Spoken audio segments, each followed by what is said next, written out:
né? Mas se a pessoa está vindo há 20 anos aqui, tem que ter um pouco de idade, né? Que se eu comecei com 30, eu já teria 50, mas eu comecei com mais de 30, né? Então, eu também tenho, né? Mais de 18 anos, já faz tempo, né? Assim. Muito bem, a gente vem na Casa Espírita buscando ajuda, todos nós, né? A gente vem buscar assistência espiritual, vem aí pedir o convívio dos espíritos, vem conversar com Deus. A gente tem uma série de motivos para estar aqui na Casa Espírita. E a casa se prepara para isso. Ela há muito tempo e em todos os momentos ela procura se aprimorar, fazer as coisas da melhor forma possível, conversa com os trabalhadores, faz reunião específica. Ela se prepara para receber, faz reuniões de estudos, porque os trabalhadores precisam estudar também a doutrina. A doutrina é uma coisa que movimenta a gente. Não é aquela coisa que você aprendeu e pronto, ficou para trás. A gente tem que estar conversando e o tempo todo lendo e aprendendo alguma coisa, porque sempre tem alguma coisa que a gente pode aprender. E nós temos um parâmetro que é o Evangelho segundo o Espiritismo, que o Kardec deixou para a gente, essa herança, onde ele explica de uma forma bastante assim didática as passagens de Jesus.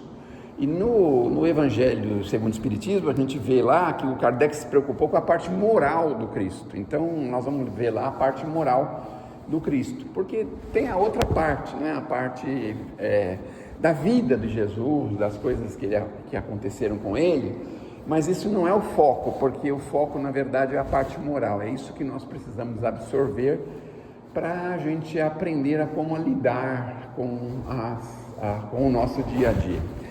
A gente muitas vezes pensa na própria casinha, assim, estreita os pensamentos e pensa só assim naquele meinho nosso, um meinho familiar às vezes um pouquinho mais, alguns colegas, alguns amigos, mas a gente não faz ideia da amplitude do nosso universo. Tem um livro chamado Ressurreição e Vida, que é um escritor russo. Como é que é o nome dele? Vou lembrar já o nome dele. E ele faz um texto dizendo que como que os espíritos vieram aqui para acompanhar Jesus. Eles vieram antes, fizeram uma caravana para conhecer o planeta e ver o que eles iam encontrar aqui no planeta, né? O que eles iam trabalhar, as coisas que eles iam fazer. E aí diz que eles ficavam surpresos, toda hora uma surpresa, porque eles não podiam nem imaginar aonde era o planeta Terra, eles não conseguiam imaginar. Aí conseguiram entrar na galáxia, né? Na nossa Via Láctea, entraram na galáxia. Meu Deus, tem essa galáxia aqui, tão perdida do mundo. Deus esqueceu dessa galáxia. E a gente está se achando o centro do universo, não se acha? Nós, seres humanos, não é? E para esses espíritos, não, era um negócio assim afastado, assim, bem ermo no universo, um negócio bastante afastado. Aí ele fala que foi se aproximando, viram uns planetas, fala, tem esses planetinhos aqui, né? Tem esses planetinhos pequenininhos aí que a gente olha quando a gente aprende na escola o tamanho dos planetas. A Terra é um dos últimos lá de pequenininho, né? Aí eles olham aqueles grandões e falam, mas esses planetinhos, qual deles que é a Terra? A Terra é aquele cisquinho que está lá no fundo. Meu Deus, a gente vai para aquele planeta, aí vai, chega perto do planeta e começa a sentir a vibração do planeta, né? Aquela vibração forte, pesada, grosseira.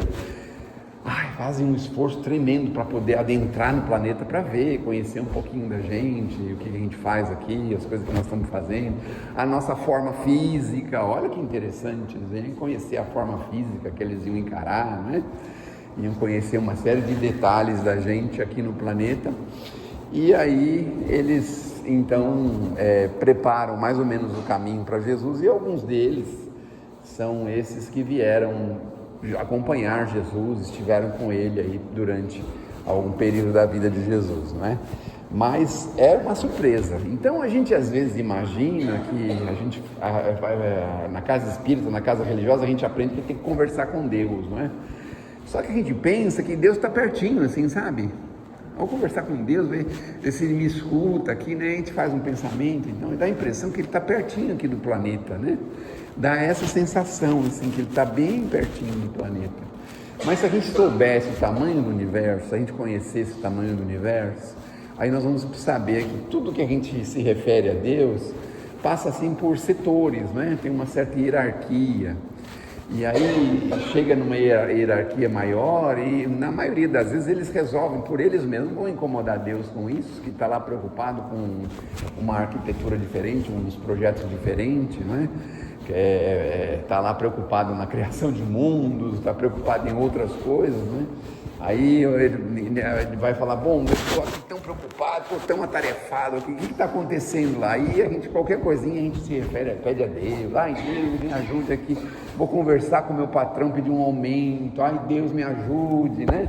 E aí Deus está lá, naquela atividade, naquela coisa, mas o que é que estão me chamando lá, meu Deus do céu, para saber o quê, né? Já pensava que a gente ficaria até envergonhado, né? De incomodar, né? Mas aí tem as hierarquias, e esses espíritos vão, então primeiro vem um pouquinho maior que a gente, assim, né? Sei lá, na hierarquia o Moacir deve saber melhor, depois de soldado vem cabo. Depois, então, aí pega um espírito que é cabo, por exemplo, assim, aí o cabo vai lá, vamos resolver. Ah, você vai conversar com o seu patrão, pedir um, eu vou com você, aí ele vai com a gente lá e tal, né? Aí ele percebe que não tem possibilidade de dar aumento, primeiro que a gente não merece, segundo que a gente é chorão, terceiro que a gente não devia nem estar naquele lugar, ele nem se preocupa, fica só sentado do nosso lado, e a gente está lá todo entusiasmado e tudo, mas precisa se esforçar um pouquinho mais, né? Isso não dá. Então o cabo mesmo já resolve, né? Depois do cabo o que é, mocinho? Terceiro sargento. O cabo não resolveu para o terceiro sargento, aí vai para o terceiro sargento, não, o cabo não está resolvendo porque o que está do lado do patrão lá já é o primeiro sargento, então tem que ir mais ou menos da patente dele, aí chama o primeiro sargento, não vai indo assim, né? A hierarquia, a gente colocou a hierarquia assim, que para a gente entender um pouquinho, né? Não é tom de brincadeira, óbvio, né? Então a gente faz uma prece, por exemplo, fazer uma prece para Deus, aí, ai, Deus me ajude, e aí a gente vai lá, porque, meu Deus do céu, e aí a gente vai, e pede daqui, pede dali, esquecendo do pedido, é porque eu estou com dor no joelho, Senhor, está com dor no joelho, aí sobe a prece lá para a primeira hierarquia. É tom de brincadeira, gente, não leve a mal não, depois o Moacir vai melhorar aí essa conversa aqui. Aí em tom de brincadeira, né? Aí o soldado leva lá, né? Faz uma reuniãozinha lá, tá pedindo, tá com dor no joelho. Mas o que aconteceu? Aí puxa a ficha, né, da gente. Tá com excesso de peso. Tá com excesso de peso por quê? Porque não consegue se conter na mesa. Mas por que não consegue se conter na mesa? Porque não fica o tempo todo só pensando em comida. Mas por que pensa o tempo todo em comida? Não tem outra coisa para pensar, só isso, na televisão, no rádio, em tudo quanto é lugar, quer saber de receita, quer saber de fazer as coisas. Aí a gente pensa assim, a gente não consegue resolver isso, vamos passar para frente. Aí passa para frente, já dá o resumo, aí vamos ter um pouquinho de compaixão, né? Dá uma colherzinha de chá para ela lá. Vamos ver se ela, no meio da rua, ela passa com alguém que está vendendo essas pomadas pretas, essas coisas, vê se ela compra uma pomada dessa daí, né? Quem sabe ela sente aquele cheiro de... Como é que é aquele cheiro? De cânfora, ela já se sente confortada. A cânfora é tiro e queda e já começa a se sentir melhor. Dá uma colher de chá para ela. Então, a gente está às vezes imaginando uma coisa e nós estamos num processo de hierarquia absolutamente diferente. É por isso que Jesus fala do vigiar e orar, não é? Orar é assim, pedir sempre ajuda, óbvio que a gente tem que pedir ajuda, mas a gente também tem que ter a humildade de saber o que nós estamos pedindo, como que nós estamos pedindo, para que serve o que nós vamos pedir. Vocês sabem que tem gente que pede, por exemplo, para acontecer um mal com uma pessoa, pede isso. Esses nossos irmãos que estão aí tortos, malfeitores, eles pedem para não levar um tiro, para não morrer naquele dia, mas vai fazer coisa errada. Olha só. E aí, como é que funciona? Não é difícil, né, atender esse tipo de prece, né? Porque como é que vai atender? Então nosso pedido é lógico, é crível. Será que a gente tem feito por merecer? Põe um filho da gente pedindo alguma coisa pra gente, como que a gente se comporta? Primeiro, tem muito amor pela criança, pelo jovem, vai lá e atende, sem olhar para trás nem nada, atende. Mas tem uma hora que a gente olha, poxa vida, tão relaxadinho com a escola, tão preguiçosinho, tão mal criadinho, tão difícil de lidar, faz uma criação até com a mãe, não é? Até com a mãe a gente fala assim, porque para o pai é normal, para a mãe é que não é normal, né? Fazer malcriação para o pai até que é normal, mas para a mãe aí já é excesso mesmo, aí já extrapolou, né? Então aí a gente fica pensando nisso, não, vou segurar um pouquinho, não é a hora, não é o momento, também não vou me esforçar muito, que o dinheiro está um pouco curto, aí a gente vai postergando, não é? Vai fazendo assim. Agora imagine o Criador, que é o Senhor do Universo, que criou tudo que tem na Terra, que sabe de tudo, que, pelo amor de Deus, né? Aí, em hierarquia, a gente pede, aí vai para a segunda instância, terceira instância, aí chega lá em Jesus, por exemplo, cheguei em Jesus e Deus fala, vamos ter um pouquinho de compaixão, amor, né? Vamos ter um pouquinho de amor, vamos dar uma colher de chá. Então aí ele acaba nos favorecendo. Na maioria das vezes a gente volta para os mesmos erros, não sei se vocês já repararam nisso, né? A gente, sei lá, a pessoa está lá com um problema grave, aí daqui a pouco consegue uma ajuda, uma cura, se sente bem, vai e volta a fazer a mesma coisa que fazia. Eu vejo muito isso no tabaco. A pessoa começa a passar mal do pulmão, sei lá, tem um problema, todo tampado, não respira, aí para de fumar, tá tudo bem, aí vai no hospital, dá uma injeção nele, dá um negócio, ele põe coisa nele, faz isso, começa a respirar melhor, daqui a pouco ele está se sentindo bem, aí passam uns tempos, aí ele vem com aquela desculpinha, que tinha uma outra pessoa fumando perto de mim, aí eu não aguentei, fumei também. Volta pro mesmo problema. Aí ele passa um tempão, né? Assim, estragando toda a cura que foi feita nele, estragando tudo para começar tudo de novo daqui a um tempo. E aí daqui a um tempão, né? Quando tá assim, mas não tem mais jeito. Aí a pessoa já lá na frente, aí tem que tomar uma providência mais drástica e tem que parar. Claro, óbvio, é um exemplo para a gente entender que nós podemos e devemos conversar com o Criador, precisamos fazer isso. Mas nós precisamos também arregaçar um pouquinho as nossas mangas, tomar consciência de quem somos nós. O que nós fazemos no nosso dia a dia? O que nós pensamos? O que nós temos de atividade? O que nós fazemos em função das pessoas, da engrenagem divina? Como que é o nosso comportamento como filhos de Deus? Como a gente se comporta com o semelhante? Como que a gente fala com o semelhante? Será que a gente fala com soberba, com orgulho? Como é que a gente fala? Então, devagarzinho a gente vai começando a se posicionar e vai entendendo cada vez mais de que muitas coisas que a gente pedia, ele nem precisa pedir mais, porque a gente sabe que aquilo era desnecessário, aquele pedido, a gente não precisa de pedir aquilo. Aí a gente vai pensando assim, não, por exemplo, a gente vai no SUS, aí estão lá marcando um exame, sei lá, uma endoscopia, mas aí você vê gente com catéter, com não sei o que, aquele monte de gente com um monte de problema. Aí você pensa assim, preciso fazer o exame, mas pelo amor de Deus, tem muito mais gente precisando, muito mais do que eu, meu Deus do céu. A gente tem essa consciência, muitas vezes, né, de ceder o lugar para alguém. A gente consegue fazer isso, seja para estacionar, para ir passar na caixa do mercado.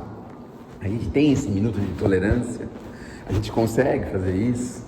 A gente consegue ceder o lugar que está sentado, ou não entra que nem desesperado no ônibus ou no metrô para sentar que nem um desesperado.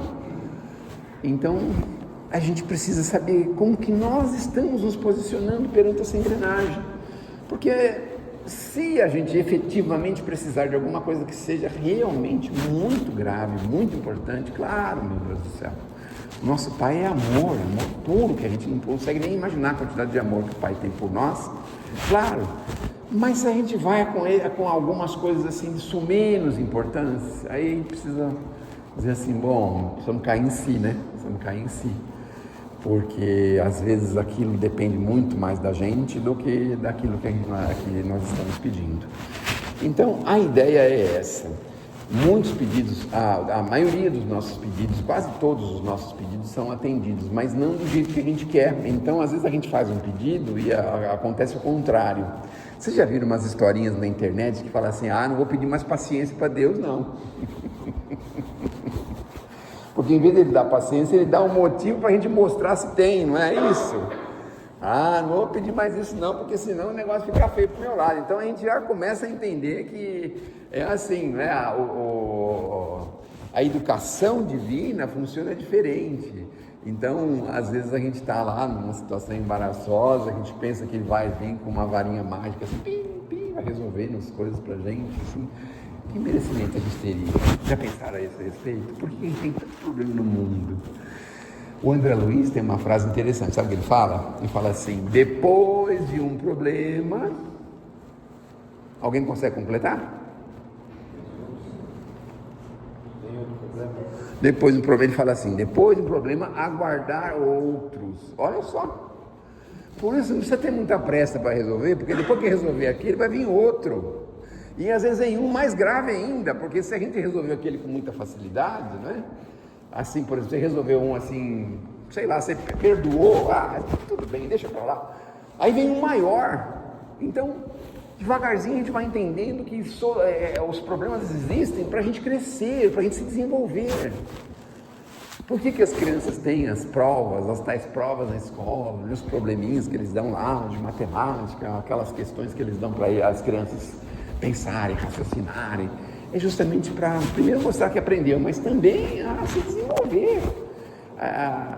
Às vezes a gente pensa que é a sumidade do planeta e a gente não sabe o que fazer, por exemplo, quando a nossa caixa d'água, a boia fica encantada lá, começa a cair água doidado lá, e você não sabe o que faz. Aí você chama um bombeiro. Olha só. Bom, eu não vou pedir para Deus, porque como é que ele vai mandar alguém aqui para desligar, né? Mas aí ele chama o bombeiro. Aí chama o bombeiro: o que aconteceu aqui? Então, tá caindo essa água aí, é doidado aí. Então, minha senhora, tá vendo esse registro aqui? É só fazer assim, ó, só virar, só fechar. Então tem coisas, né, que os problemas vêm pra gente desenvolver. Alguém raspou no nosso carro, por exemplo, um problema, meu Deus do céu, para, aí discutir, fica nervoso. Como que você lida com isso? Você tem algum grau de renúncia? Você está querendo ser feliz ou você está querendo ter razão? Como é que é? Tem também uma frase que fala isso, né? Não tem? Então, se for alguma coisa que é meio insignificante, segue em frente, meu Deus do céu, fica discutindo por causa de bobagem. Bobagem dentro de casa, muitas vezes. Bobagem que... Uma palavra. Não tem às vezes, uma palavra que incomoda a gente? Tem uma palavra, às vezes, né? Tem uma pessoa que tem a especialidade de tirar a gente do sério. Ele fala uma palavra, a gente já fica desequilibrado. Aí depois você pensa, você fala: mas uma palavra? Às vezes nem é uma palavra, é o rosto. Você olha no rosto da pessoa, só porque está olhando feio para você, você já fica desequilibrado. Olha como é que é? Como é que nós somos? Suscetíveis, não é? No trânsito, alguém fala alguma coisa pra gente já quer ir atrás da pessoa. O que você falou? Que eu não sei dirigir. Eu tenho carteira há 20 anos, 30 anos, 50 anos, 60 anos, sei lá quantos anos. Não é? Tinha um amigo meu, vamos relaxar um pouco, está muito grave essa história, não? Ele tinha 95 anos, dirigia ainda. Dirigia, ele e a companheira dele, só que ele não enxergava muito bem de um olho e a companheira dele não enxergava bem do outro olho. Aí os dois iam andando assim na rua e a companheira falava: Eduardo, vai mais para lá que você está muito perto dos carros. Aí ele ia mais para cá um pouquinho. Então a gente, às vezes, passa meses sem falar com uma pessoa, obrigado com uma pessoa, às vezes por causa de uma bobagem. A gente não esquece, não consegue perdoar, não consegue esquecer. Eu tenho facilidade, porque eu moro comigo uma cunhadinha que é especial.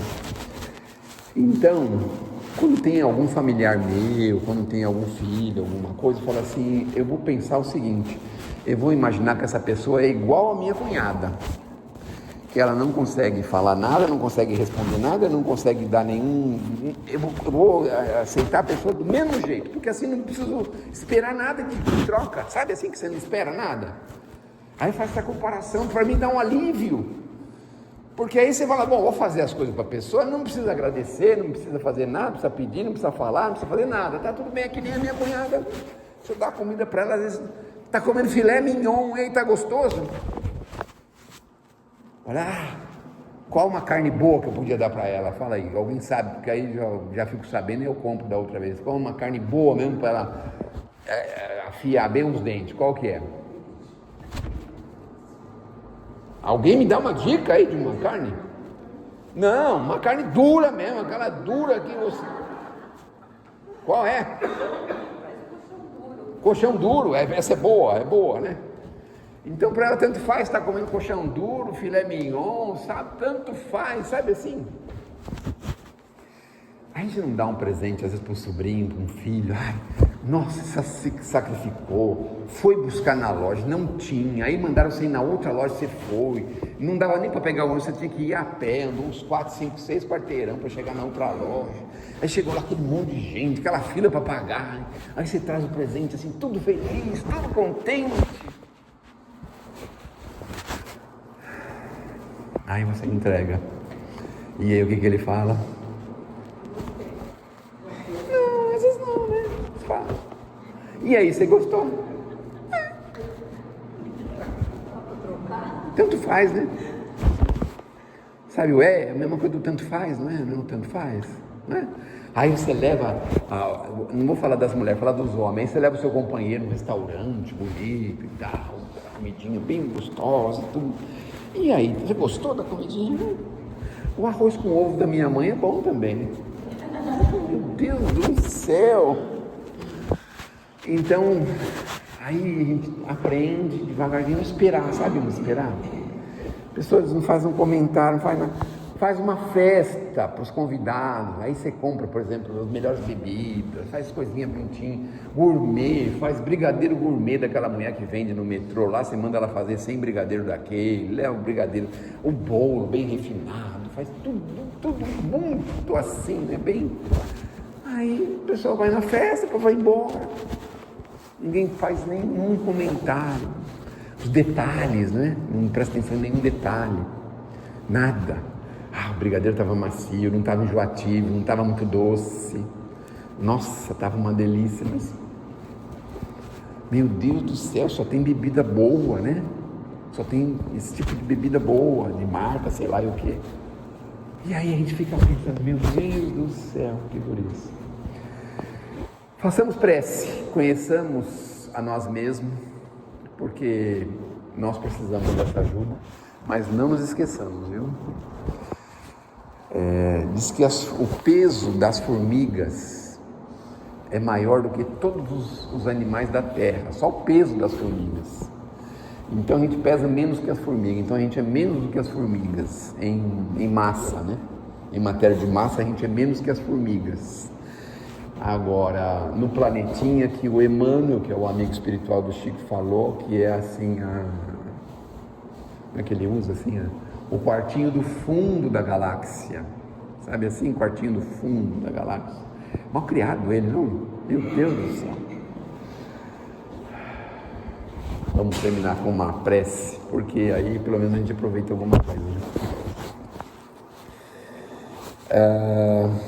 Glorificadas sejas onde fores, mãos que te fazem sol, apoio e ninho para todos os tristes do caminho, mão que revela um lírio aberto às dores, mão generosa, mão em que adivinho a mensagem do Cristo em esplendores, mão que converte lágrimas em flores. Deus te abençoe os gestos de carinho.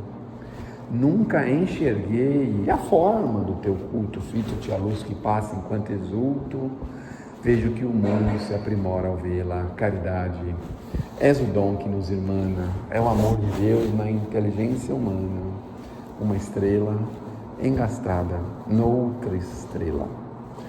Muito obrigado pela atenção, tenho bastante confiança. O Dr. Napoleão prega peças na gente, ele já me pregou uma peça, vou ligar aqui, né? Dr. Napoleão